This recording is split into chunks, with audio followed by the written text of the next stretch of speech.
अध्यक्ष महोदय,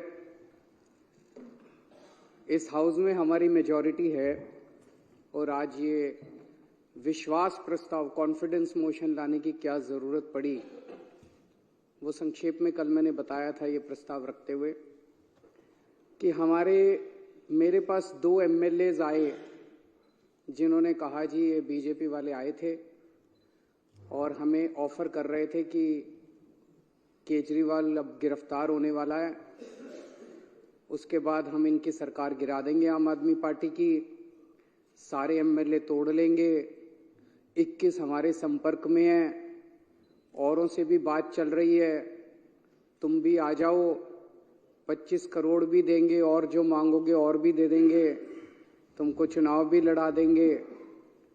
फिर हमने सारे एमएलए से संपर्क किया तो पता चला 21 तो नहीं, इन्होंने 7 एमएलए से संपर्क किया था।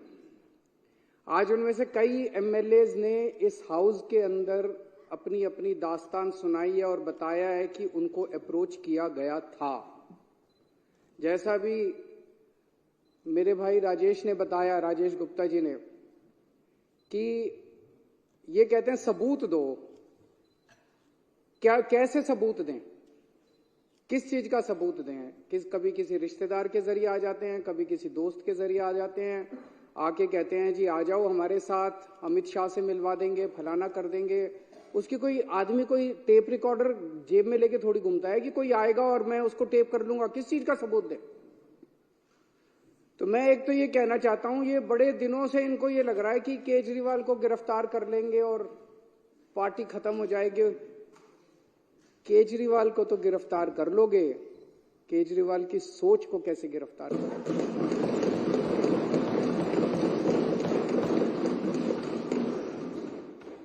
और एक केजरीवाल को गिरफ्तार कर लोगे, मेरे भारत मां की कोख से 1 लाख केजरीवाल पैदा हो जाएगा। आज जिस तरह से इन्होंने आम आदमी पार्टी पे हमला बोला हुआ है, इतने हमारे नेता गिरफ्तार कर लिए, हमारा सारा काम रोकने की कोशिश कर रहे हैं, धमकियां दे रहे हैं, ये कर रहे हैं, वो कर रहे हैं, सब तरफ से, चारों तरफ से हमले ही हमले हमारे ऊपर किए जा रहे हैं। देश का एक एक बच्चा देख रहा है कि हो क्या रहा है। सारे लोग देख रहे हैं, इनको लगता है लोग बेवकूफ हैं, लोग बेवकूफ नहीं हैं। अब पार्कों के अंदर चर्चा होने लगी है कि ये चल क्या रहा है, तो लोग एक प्रश्न पूछने लगे हैं, क्या मोदी जी केजरीवाल को खत्म करना चाहते हैं? क्या मोदी जी केजरीवाल को क्रश करना चाहते हैं? क्या मोदी जी केजरीवाल को कुचलना चाहते हैं? ये मैं नहीं पूछ रहा, देश का बच्चा बच्चा पूछने लगा है। जिस तरह का अटैक आम आदमी पार्टी के, इतने सारे हमारे नेता गिरफ्तार कर लिया, कभी भारत क्या दुनिया के इतिहास में हमारा नंबर 2 भी अंदर है, नंबर 3 भी अंदर है, नंबर 4 भी अंदर, अब कह रहे हैं नंबर 1 को भी अंदर डालेंगे। तो इस तरह का आक्रमण कभी नहीं देखा गया। तो ये चर्चा चल रही है, ये क्यों हो रहा है? क्योंकि आज पूरे देश के अंदर बीजेपी का सबसे बड़ा चैलेंजर आम आदमी पार्टी है। आज अगर बीजेपी को खतरा है, भविष्य का खतरा है, तो केवल और केवल आम आदमी पार्टी से खतरा है। इसलिए बीजेपी येन केन प्रकारेण जो मर्जी करके आम आदमी पार्टी को कुचलना चाहती है। और आज पूरी जिम्मेदारी के साथ मैं कहना चाहता हूं, इसमें कोई अहंकार नहीं है कि 2024 के अंदर बीजेपी अगर नहीं हारी लोकसभा चुनाव, तो 2029 के अंदर आम आदमी पार्टी इस देश को बीजेपी से मुक्ति दिलाएगी।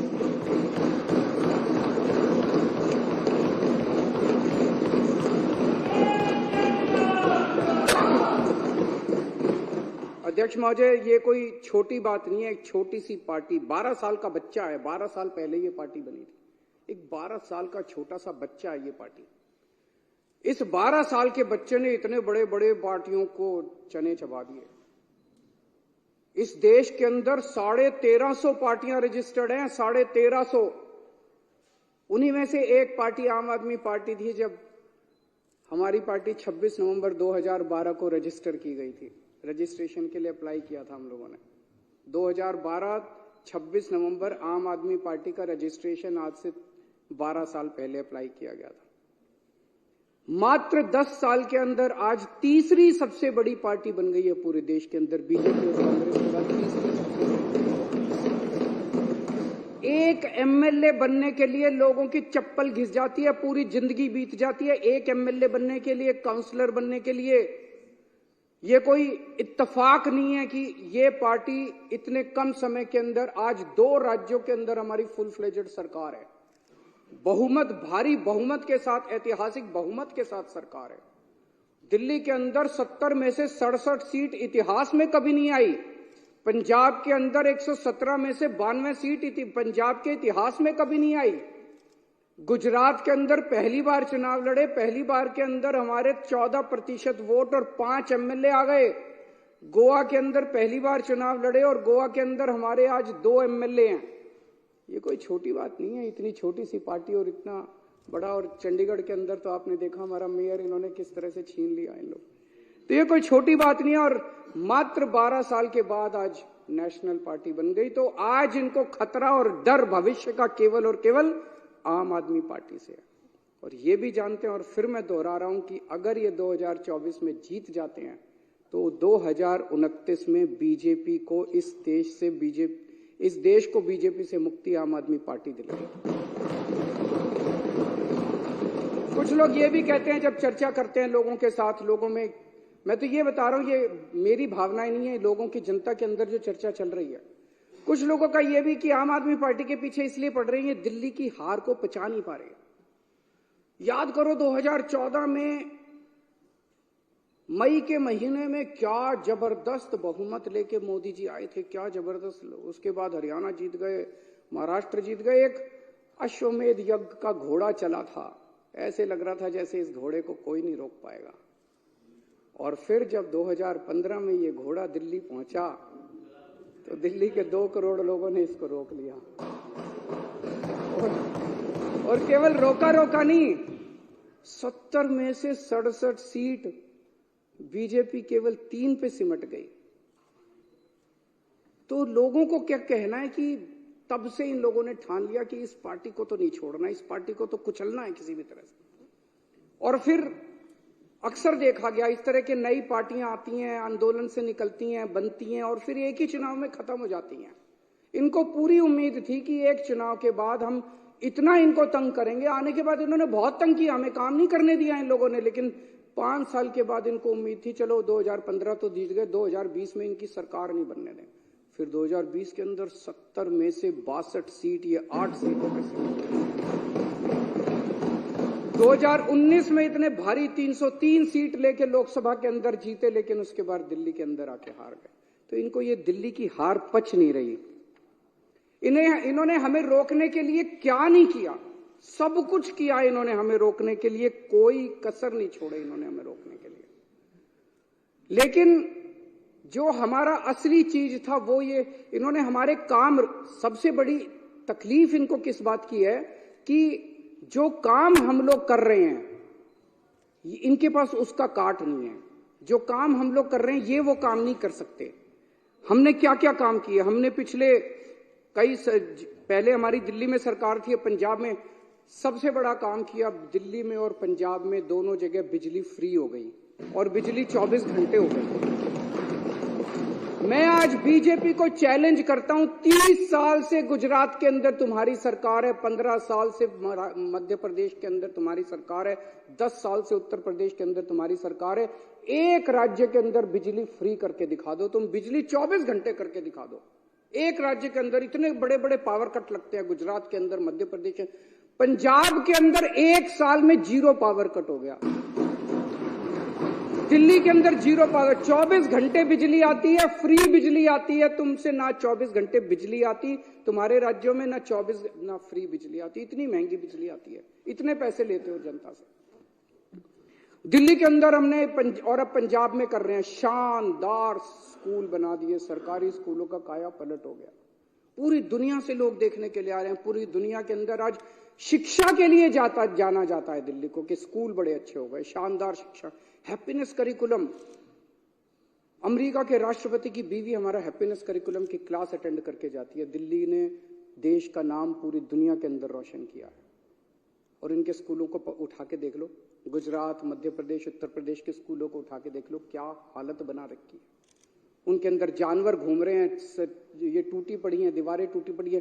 कितने गरीबों के बच्चों का भविष्य जो है इन्होंने अंधकार में डाला हुआ है। मैं चैलेंज करता हूं बीजेपी को, इतने सारे स्कूल तो छोड़ो, 10 स्कूल तुम अपने गुजरात में, मैं तो इतना घूमा गुजरात में चुनाव पर, एक स्कूल नहीं मिलता था जो इन्होंने ठीक कराओ। 30 साल के अंदर तुमसे एक स्कूल ठीक नहीं हुआ। ये काम तुम नहीं कर सकते, इसलिए इनको तकलीफ है। हमने दिल्ली में अस्पताल इतने बना दिए, सबका इलाज मुफ्त कर दिया, अस्पताल बना दिए, सबका इलाज मुफ्त कर दिया, मोहल्ला क्लिनिक बना दिए जिसमें गली गली के अंदर लोगों को इलाज मिलने लगा। तुम भी कुछ अच्छे, तुम लंबी लकीर तो खींच के दिखाओ यार, तुम कुछ अच्छा काम तो करके दिखाओ। हमने बुजुर्गों के लिए तीर्थ यात्रा कर दी, इतना आशीर्वाद देते हैं, इतना आशीर्वाद देते हैं बुजुर्गों को। और ये सारे काम पंजाब में भी हो रहे हैं। पंजाब में दिल्ली से ज्यादा मोहल्ला क्लिनिक, दिल्ली में तो 540 मोहल्ला क्लिनिक बने हैं, पंजाब में 800 से ज्यादा मोहल्ला क्लिनिक 1 साल के अंदर बन गए। महिलाओं के लिए फ्री बस यात्रा कर दी इन्होंने, इतना विरोध किया, लेकिन सारी महिलाएं तो हमारे साथ ही हैं। दिल्ली के अंदर पानी कोने कोने के अंदर पहुंचा दिया, घरों में पानी नहीं आता, कोने कोने के अंदर पहुंचा दिया, पानी फ्री कर दिया। कच्ची कॉलोनियों को लेके इन्होंने सबसे ज्यादा राजनीति की, अगर काम किया तो हमने किया। दिल्ली की कच्ची कॉलोनियों के अंदर सड़क बनाने का, पानी की लाइनें बिछाने का, हमने सीवर की लाइनें बिछाने का हमने काम किया। पंजाब अभी 2 साल हुए हमें आए हुए, पंजाब के अंदर इस वक्त एक बहुत बड़ी क्रांति आ रही है। गांव गांव के अंदर इरिगेशन, सिंचाई का पानी पहुंच गया। गांव गांव के अंदर जहां पहले पानी नहीं मिलता था, गांव गांव के अंदर सिंचाई का पानी पहुंच गया। हमसे सीख लो, हमें सारे काम करने आते हैं, हमसे भी नहीं सीखोगे और काम भी नहीं करने दोगे। अभी delivery of free services, door step delivery of free services, आपको दफ्तर जाने की जरूरत नहीं है, फोन करो और आपके घर आके सरकार काम करेगी। दिल्ली में भी लागू हो गया, पंजाब में भी लागू हो गया। इन्होंने दिल्ली के अंदर हमें door step delivery of ration नहीं करने दी, घर घर हम राशन पहुंचाना चाहते थे, इन्होंने दिल्ली में नहीं करने दी, हमने पंजाब में जाके लागू कर दी। अभी 10 दिन पहले मैं उद्घाटन करके आया हूं पंजाब में। हम लोग व्यवस्था बदल रहे हैं, बहुत बड़ा काम कर रहे हैं। और अब मैं आपको बताता हूं जो एक दर्दनाक कहानी है कि इन लोगों ने किस तरह से ये सारे काम रोके। जब इन्होंने देखा कि जो काम केजरीवाल कर रहा है ये काम तो हमसे होते नहीं, ना हमसे स्कूल बनते, ना हमसे अस्पताल बनते, ना हमसे बिजली का काम होता, ना हमसे पानी का काम होता, ना हमसे सिंचाई का काम होता, ना हमसे दलाल खत्म, हमसे और ना हमारी इच्छा भी को पैसे कमाने इन्होंने। तो जब इन्होंने देखा ये काम नहीं, तो इन्होंने काम रोकने का काम किया। बड़े दर्द के साथ आज मेरे को कहना पड़ रहा है कि पिछले साल इन्होंने किस तरह से दिल्ली के अस्पतालों के अंदर दवाइयों को रोकने का काम किया। अस्पतालों के अंदर गरीब आदमी अपना इलाज कराने के लिए आता है, अस्पतालों के अंदर बेबस आदमी जिसके पास पैसा नहीं होता, जो अमीरों के अस्पताल में, 5 स्टार अस्पताल में इलाज नहीं करा सकता, वो कराने के लिए आता है। हमने अस्पताल बदले थे, अस्पताल शानदार बना दिए, सारी दवाइयों का सबका इंतजाम किया। इन्होंने अफसरों के ऊपर उनकी हाथ मरोड़ के उन दवाइयां बंद करा दी। इन्होंने टेस्ट बंद करा दिए। मोहल्ला क्लिनिक में 3 महीने तक पिछले साल मोहल्ला क्लिनिक में टेस्ट नहीं हो पाए। इन्होंने पेमेंट रोक दी लेबोरेटरीज की। इतने गंदे और इतने घटिया लोग हैं ये लोग। कोई रोकता है क्या? कहते राम भक्त है। भगवान राम ने कभी नहीं कहा था कि गरीबों की दवाइयां रोको, गरीबों के पाप लगेगा तुम लोगों को। पता नहीं किस मिट्टी के बने हैं, पाप लगेगा आपको। विधुड़ी जी, आपकी पार्टी ने जो ये काम किया दवाइयां रोकने का और टेस्ट रोकने का और सारे अस्पतालों का इलाज रोकने का, गंदी बात है ये।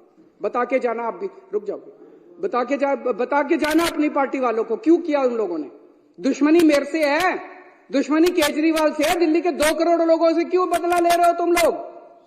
एक वो एमटीएस थे, data entry operator, OPD counter पे जब आप सरकार, बैठ जाओ, मैं सारे जवाब दूं, बैठ जाओ, 2 मिनट बैठ जाओ, मैंने डिस्टर्ब नहीं किया था। दिल्ली के अंदर जब आप अस्पताल में जाते हो, दवाई की खिड़की पे जाते हो, खिड़की ऊपर एक आदमी बैठा मिलता है रजिस्ट्रेशन करने के लिए, ओपीडी के लिए, ओपीडी का कार्ड काटने के लिए। वो कॉन्ट्रैक्चुअल था, वो डेटा एंट्री ऑपरेटर था। एक दिन एक ऑर्डर पास करके इन्होंने दिल्ली के सारे सरकारी अस्पतालों के डेटा एंट्री ऑपरेटर हटा दिए। अब अस्पताल के अंदर रजिस्ट्रेशन करने वाला कोई नहीं बचा। अरे करना क्या चाहते हो? दिल्ली के लोगों को मारना चाहते हो क्या? एक दिन फरिश्ते स्कीम कि अगर दिल्ली की बाउंड्री के अंदर किसी का भी एक्सीडेंट होगा उसका फ्री में इलाज किया जाएगा, चाहे प्राइवेट में हो चाहे सरकारी अस्पताल में हो। 23,000 लोगों का हम फ्री में इलाज करा के उनकी जिंदगी बचा चुके हैं। इन्होंने फरिश्ते स्कीम बंद करा दी। इन लोगों ने, इतने घटिया किस्म के लोग हैं ये लोग।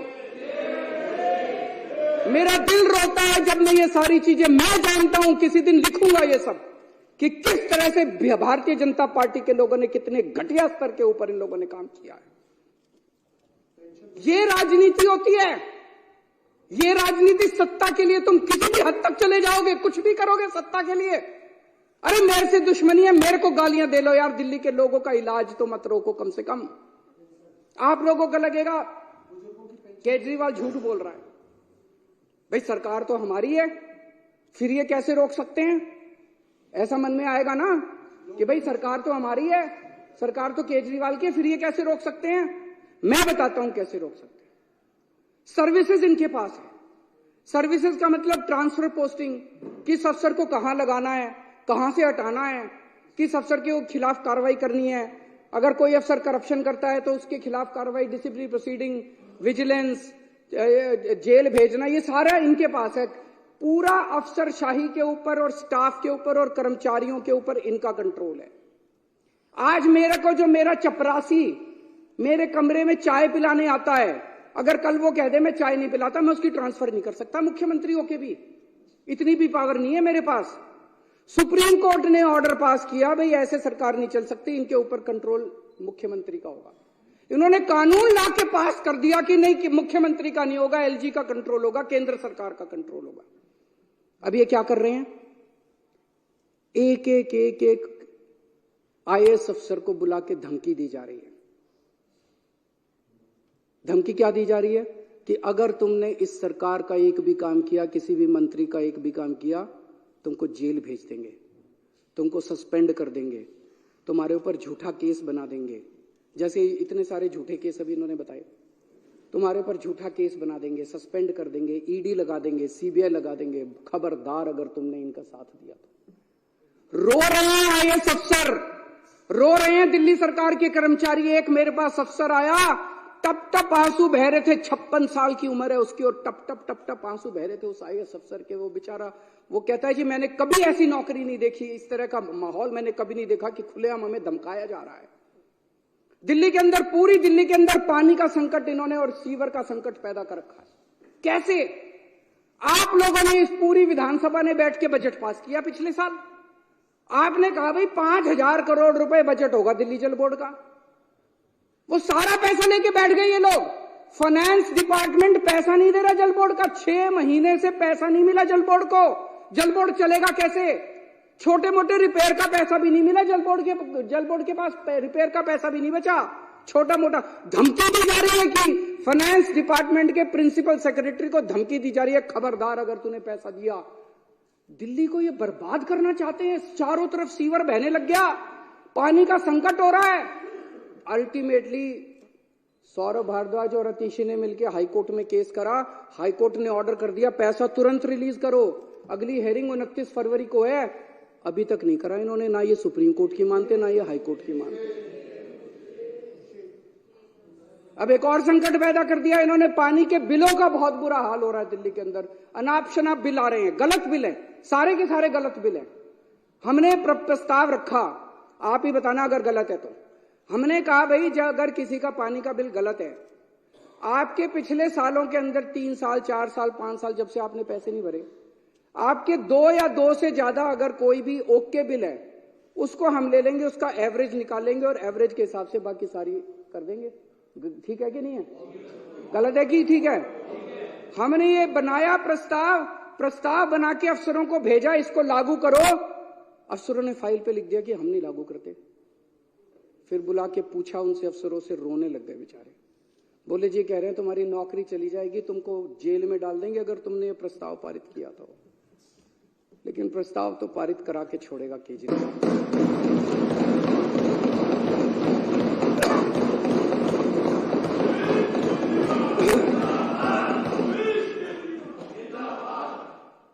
देखते हैं कि बाजुए कातिल क्या है वो, बाजुए कातिल में जोर कितना बाजुए कातिल में है। उन्होंने बिजली की सब्सिडी बंद करने की कोशिश की थी, मेरे को याद है पिछले साल से खूब नौटंकी मचा रखी है उन्होंने। कभी बिजली कंपनियों के डायरेक्टर हटा दिए, कभी ये हटा दिया वो हटा दिया कि बिजली की सब्सिडी बंद करो। इनको पता है कि बिजली की सब्सिडी से सबसे ज्यादा जनता प्रभावित है। होने नहीं दी मैंने इन लोगों की गंदी चाल।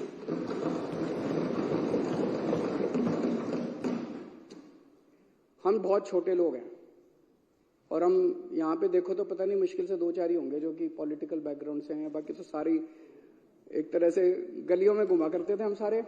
हमारी क्या औकात थी हैं? हाँ, क्या औकात थी हम लोगों की। लेकिन कुछ तो ऊपर वाला चाह रहा है, कुछ तो हमसे करवाना चाह रहा है। मतलब एक सुंदर नगरी की झुग्गियों के अंदर मैं यूं ही घुमा करता था, कोई नहीं पूछता था। परिवर्तन नाम की एनजीओ चलाया करता था, आप लोग भी अपनी अपनी जिंदगी चला रहे थे। अचानक वहां से उठा के लोगों का पता नहीं क्या प्यार था, क्या किस्मत थी, ऊपर वाला हमसे क्या कराना चाह रहा है, यहां पहुंचा दिया हम लोगों को। और अब इतने बड़े बड़े षड्यंत्र हमारे खिलाफ चल रहे हैं, इतने बड़े बड़े षड्यंत्र, और हम भी डटे हुए हैं, कुछ कर नहीं पा रहे ये लोग। क्यों? करोड़ों लोगों की दुआएं हमारे साथ। 18 लाख बच्चे सरकारी स्कूलों में पढ़ते हैं। उन बच्चों के माँ बाप से पूछ के देखो, इतनी दुआएं देते हैं हम लोगों को, उनके बच्चों का भविष्य बना दिया हम लोगों ने।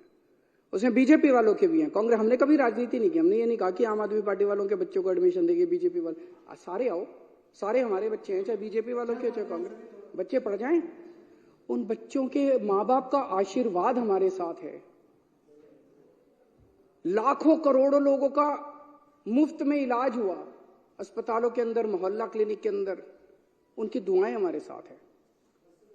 और जिन जिन को तकलीफ हुई दवाइयां और ये रोकने की, उनकी बद्दुआएं इन लोगों के साथ है, उनकी बद्दुआएं इन लोगों के साथ है। बद्दुआएं छोड़ेंगी नहीं आप लोगों का, पीछा देख लेना। फरिश्ते के अंदर जो इतने सारे लोगों का इलाज कराया, उनकी दुआएं हमारे साथ है, उनका आशीर्वाद हमारे साथ है। इस आशीर्वाद को कैसे रोक पाओगे तुम लोग? केजरीवाल को तो गिरफ्तार करोगे, लोगों की दुआओं को कैसे गिरफ्तार करोगे?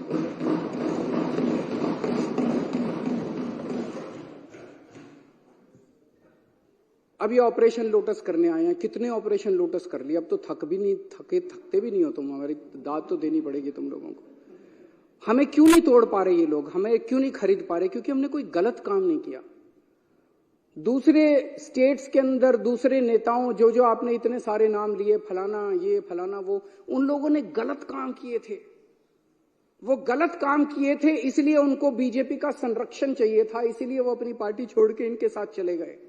तो एक फॉर्मूला जान लो, अगर कोई व्यक्ति बीजेपी के दबाव में आके बीजेपी में चला जाए, वो चोर है। और अगर कोई व्यक्ति बीजेपी के दबाव के बावजूद बीजेपी में ना जाए, तो ईडी और सीबीआई वाले चाहे उसको जितने मर्जी जेल में डाल ले, वो कट्टर ईमानदार है। मनीष सिसोदिया पे इन्होंने कितना दबाव डाला, खुलेआम है। मनीष सिसोदिया को बोले केजरीवाल की पार्टी छोड़ दे, केजरीवाल की सरकार गिरा के तेरे को मुख्यमंत्री बना देंगे। पर मनीष सिसोदिया हेमंत बिश्व शर्मा तो नहीं है, उसने कोई चोरी तो नहीं कर रखी। वो बोला मेरे को मुख्यमंत्री भी नहीं बनना और मैंने कोई गलत काम नहीं किया। तुम 1 साल 2 साल 3 साल रख लोगे, अल्टीमेटली तो मैंने बाहर आना ही आना है। मैंने कोई गलत काम नहीं किया, मैं क्यों टूटूंगा? आप सब लोगों को, इतने सारे लोगों को इन्होंने अप्रोच किया। मैं सलाम करता हूं आप लोगों को कि क्या गजब के लोग हो आप लोग। टूटे नहीं, आप टूटे नहीं, आप ही मेरी ताकत हो। दिल्ली के 2 करोड़ लोग और दिल्ली के जो आप 61 विधायक हो, आप सब लोग मेरी ताकत हो, जिसकी वजह से आज मैं इन लोगों का मुकाबला कर पा रहा हूं। अगर आप में से कई लोग टूट जाते, मेरी भी सरकार गिर जाती। पर आप लोग नहीं टूटे, आप लोग मेरी ताकत हो। सबको कहते हैं बीजेपी ज्वाइन कर लो, बीजेपी ज्वाइन कर लो, और इन्होंने हमें बदनाम करने में कोई कसर नहीं छोड़ी। अभी इतनी बड़ी लिस्ट बताई इन्होंने कि डीटीसी में भी स्कैम हो गया, क्लासरूम में भी स्कैम हो गया, क्या क्या था, पानी में भी स्कैम हो गया, बिजली में भी स्कैम हो गया, राशन में भी स्कैम हो गया, किसी कोई बटन था, बटन में भी स्कैम हो गया, फलाने में भी स्कैम हो गया। मैं एक चीज जानना चाहता हूं, जितने पूरे देश में आज तक एमएलए खरीदे हैं तुम लोगों ने, कितना पैसा खर्च किया उसमें, और वो पैसा कहां से आया यही बता दो तुम लोग। बस ईमानदारी से इस देश को बता दो कि कर्नाटक में एमएलए खरीदे, मध्य प्रदेश में एमएलए खरीदे, गोवा में एमएलए खरीदे, इधर एमएलए खरीदे, उधर एमएलए, इतना पैसा कहां से लाते हो यार तुम लोग? ये तो खुलेआम है। जब इन लोगों को 25-25 करोड़ दे रहे थे, पता नहीं है मार्केट रेट भी है, मार्केट रेट क्या चल रहा है मेरे को तो पता नहीं। मध्य प्रदेश में क्या रेट चल रहा है, कर्नाटक में क्या रेट चल रहा है, तो ये पैसा कहां से आता है? ये पैसा कहां से आ रहा है? तुम हमारे बटन में स्कैम ढूंढ रहे हो। 12 रुपए का बटन है, बटन में तुम स्कैम ढूंढ रहे हो। अरे तुम्हारे करोड़ों रुपए एक एक एमएलए पे 50-50 करोड़ रुपए खर्च कर दिए, ये पैसा कहां से आ रहा है? ये तो बता दो इस देश के लोगों को। इन्होंने पहले मेरे ऊपर कई 2-3 साल ऐसे थे जिसमें इन्होंने मेरे ऊपर जहां जाता था इंक फेंकते थे। खूब मैंने जिल्लत बर्दाश्त करी है, इंसल्ट बर्दाश्त करी है। फिर 2-3 साल पे इन्होंने कभी कोई अटैक, कभी थप्पड़ मारते थे, कभी मिर्च डाली। एक बार इन्होंने मेरे दफ्तर के अंदर घुस के इन्होंने जूते मारे मेरे को। अब कह रहे हैं गिरफ्तार करेंगे इनको। मैं जैसे मैं कह रहे थे, आपको क्या लगता है गिरफ्तार करने से सरकार गिर जाएगी, ये सारे टूट जाएंगे? ऐसे ही टूट जाएंगे। कर लो गिरफ्तार, वो भी करके देख लो। अभी तक तो सब कुछ करके देख लिया, काम रोक के देख लिए, शुंगलू कमीशन बिठा लिया, कानून बदल लिए, सारा कुछ करके देख लिया। एक तुम्हारा यही सपना बचा है केजरीवाल को गिरफ्तार करके, ये भी पूरा करके देखो।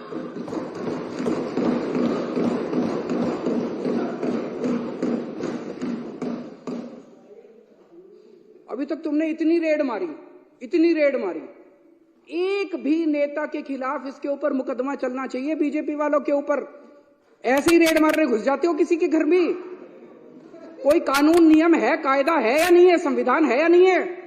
मनीष सिसोदिया के यहाँ इतनी रेड मारी, आप लोगों में से कितने एमएलए के यहाँ रेड मारी, सत्येंद्र जैन के यहाँ रेड मारी, संजय सिंह के यहाँ रेड मारी, कहीं कुछ एक नया चवन्नी मिली? एक पैसा नहीं मिला। अरे हमारी संपत्ति लोगों के दिलों के अंदर है, बैंक अकाउंट के अंदर नहीं, और हमारा बैंक अकाउंट लोगों की आंखों के अंदर। यहां नहीं है हमारी संपत्ति जहां ढूंढ रहे हो तुम लोग। अध्यक्ष महोदय, 2014-15 में 2 घटनाएं घटी उस फाइनेंशियल ईयर में। 2014 के मई में केंद्र के अंदर एक पार्टी की सरकार बनी जिसको लोगों ने केंद्र में भारी बहुमत दिया, अभूतपूर्व बहुमत दिया। और 2015 की फरवरी के अंदर दिल्ली में एक पार्टी की सरकार बनी जिसे लोगों ने भारी बहुमत दिया, अभूतपूर्व बहुमत दिया। और वहां से 2 किस्म की राजनीति ने जन्म लिया। एक केंद्र के अंदर जो सरकार बनी थी और दिल्ली के अंदर जो सरकार बनी थी। आज 10 साल हो गए दोनों सरकारों को बने हुए। एक केंद्र की सरकार है जिसने 10 साल में कोई काम नहीं किया, और अब वो केवल कैसे वोट लेना चाहते हैं? कांग्रेस के नेताओं को गिरफ्तार कर लो, कांग्रेस का अकाउंट फ्रीज कर दो, आम आदमी पार्टी के नेताओं को गिरफ्तार कर लो, ईडी को सबके पीछे लगा दो, सारी ओपोजिशन को कुचल डालो, सारे नेताओं को जेल में डाल दो। इस तरह से ये वोट लेना चाहते हैं। और दूसरी राजनीति दिल्ली की राजनीति थी जिसके अंदर हमने स्कूल बनवाए, अस्पताल बनवाए, लोगों का इलाज किया, लोगों के बच्चों को पढ़ाया, पानी का इंतजाम किया, बिजली का। हमने 2 करोड़ लोगों का दिल जीता, इसलिए हम वोट मांग रहे हैं। दोनों 2 किस्म की राजनीति अब देश के लोगों को तय करना है। एक पाप की राजनीति है, एक पुण्य की राजनीति है। इस देश को पाप की राजनीति चाहिए या इस देश को पुण्य की राजनीति चाहिए, ये लोगों को तय करना है। अब आजकल बड़ी अफवाह फैला रखी है इन लोगों ने। बस ये लोकसभा चुनाव हो जाएं, उसके बाद तो संविधान बदल के दिल्ली को फुल यूनियन टेरिटरी बना देंगे। उसके बाद चुनाव फैला रखी नहीं फैला रखी, विधानसभा खत्म कर देंगे। अरे किसी के बाप की जागीर है जो विधानसभा खत्म कर दोगे?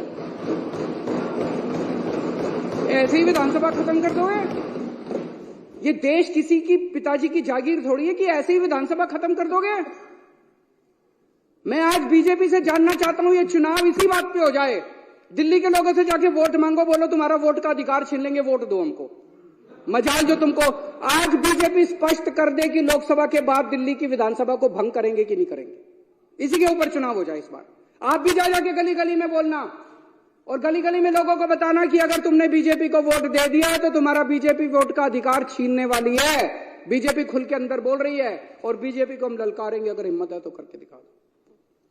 और एक और आप सबसे विनती है कि विधानसभा भंग करें या ना करें, हम यहां सत्ता के लिए नहीं आए, हम यहां सेवा के लिए आए हैं। काम करते रहना। हम एमएलए रहे ना रहे, मंत्री रहे ना रहे, मुख्यमंत्री रहे ना रहे, विधानसभा रहे ना रहे, पूरी जिंदगी देश के लिए न्यौछावर की है, सत्ता के लिए नहीं, हमने सर्विस सेवा के लिए हम लोगों ने न्यौछावर की है। मैं दिल्ली वालों को भी बोलना चाहता हूं, इन लोगों को आपके बेटे से तकलीफ है। आपने मेरे को बहुत कुछ दिया है दिल्ली वालों ने, सुंदर नगर की गलियों से उठा के एक आदमी को इतनी बड़ी जिम्मेदारी दिल्ली वालों ने दे दी। इन लोगों को आपके बेटे से तकलीफ है, ये आपके बेटे को क्रश करना चाहते हैं, ये आपके बेटे को खत्म करना चाहते हैं। लेकिन आप चिंता मत करना, मैं आपके साथ हूं, आपके लिए लड़ता रहूंगा मरते दम तक।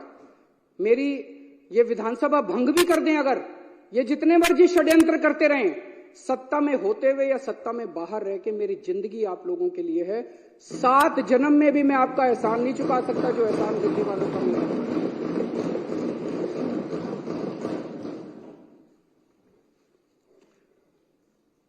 बीजेपी वाले राजनीति में सत्ता के लिए आए हैं, उनके लिए ये सत्ता की लड़ाई है, हमारे लिए ये सेवा की लड़ाई है। ये खूब षड्यंत्र रचेंगे, ये बार बार सत्ता को इस्तेमाल करके हमें कुचलने की कोशिश करेंगे। हम लोगों के आशीर्वाद से बार बार उठ के खड़े हो जाएंगे, फिर उठ के खड़े हो जाएंगे। जितनी बार ये कुचलने की कोशिश करेंगे, हम फिर उठ के खड़े हो जाएंगे। तुम्हारी मक्कारी के चक्रव्यूह से बाहर निकलने के लिए हमारे पास एक नहीं 100 अभिमन्यु इस पार्टी के अंदर हैं। आप जितने चक्रव्यूह रचोगे उससे ज्यादा भेद के हम बाहर निकल आएंगे। अध्यक्ष महोदय, इस जो प्रपोजल मैंने कल रखा था उसका मैं पूरी तरह से समर्थन करता हूं और मैंने पूरे अच्छे तरीके से बताया कि इसको लाने की क्या जरूरत पड़ी। मैं थोड़े से नंबर बता देता हूं कि एक भी आदमी हमारा नहीं टूटा। हमारे टोटल 62 एमएलए हैं, अभी यहां पे विधानसभा में 54 मौजूद हैं, 2 बीमार हैं, 3 आउट ऑफ स्टेशन हैं, 2 जेल में हैं, सत्येंद्र जैन और मनीष सिसोदिया, और एक के यहाँ शादी है। 54 यहां मौजूद हैं, एक भी नहीं टूटा इनमें से।